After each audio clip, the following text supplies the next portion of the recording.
সকলকে জয় যিশু। আজকে ডেইলি সোপের টাইটেল হলো আমার জীবনে পবিত্র আত্মা। বাইবেল পাঠ লুক 3:17।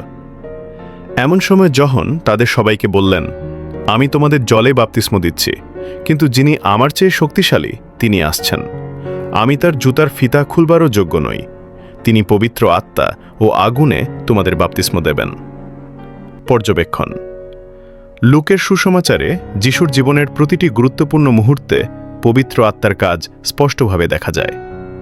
লুক 1:35 পবিত্র আত্মার দ্বারা কুমারী গর্ভধারণ। লুক 2:59-69 পবিত্র আত্মা শিমিয়নকে পরিচালনা করেন। লুক 3 বাপ্তিস্মের সময় আত্মা যিশুর উপর অবতরণ করেন।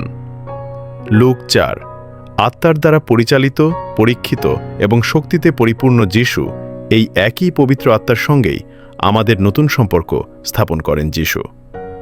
প্রয়োগ: যে পবিত্র আত্মা যিশুকে পরিচালনা ও শক্তি দিয়েছিলেন, সেই একই পবিত্র আত্মা আজ আমার মধ্যেও বাস করতে পারেন। এই সত্য আমাকে উৎসাহ দেয়। আমি যেন বিশ্বাসে এগিয়ে যাই, আজ্ঞাবহ হই এবং ঈশ্বরের উদ্দেশ্য পূরণে সাহসের সঙ্গে পদক্ষেপ নিই। প্রার্থনা: পবিত্র আত্মা, যেভাবে তুমি যিশুকে পরিচালনা করেছ, সেভাবেই আমাকে পরিচালনা করো। যেভাবে তুমি তাকে শক্তি দিয়েছ, আমাকেও শক্তি দাও, যাতে আমি আমার জীবনের উদ্দেশ্য পূরণ করতে পারি। যিশুর নামে এই প্রার্থনা চাইলাম। Amen, amen, amen.